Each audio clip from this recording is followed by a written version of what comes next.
बटेंगे तो कटेंगे नाही, आता बटेंगे तो फटेंगे, हा इशारा आपल्याला सगळ्यांना मिळालाय. दिल्लीतील लाल किल्ला परिसरात 10 नोव्हेंबरला बॉम्बस्फोट घडवून आणला.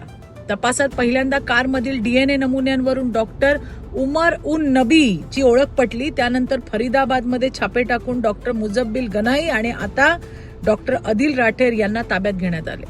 या चौकशीमधून एक सुशिक्षित व्हाईट कॉलर टेरर मॉड्यूल समोर आलंय, ज्याचा उद्देश अनेक ठिकाणी मालिका हल्ले करण्याचा होता आणि त्यांना परदेशातून युकासा नावाच्या हँडलरकडनं मार्गदर्शन मिळत होतं. हे सगळंच तुम्ही आणि मी बातम्यांमधून बघितलंय.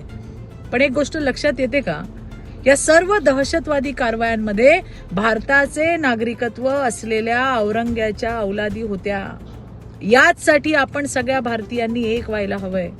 कारण सत्तेसाठी उलेमा बोर्डाच्या समाजविघातक मागण्या सुद्धा मान्य करत सह्या करणारे, नव्या वक्फ बोर्डला विरोध करणारे, एकीकडे वोट चोरीचा कांगावा करून दुसरीकडे SIR ला विरोध करणारे, ज्यांना मशिदीचे भोंगे चालतात पण हनुमान चालीसा नको असं म्हणणारे, स्वतःला लिबरल हे गोंडस विशेषण लावतात.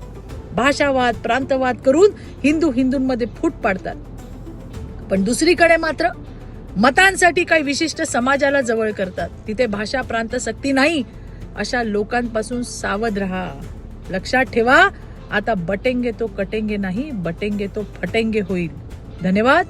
जय हिंद, जय महाराष्ट्र, जय भारत.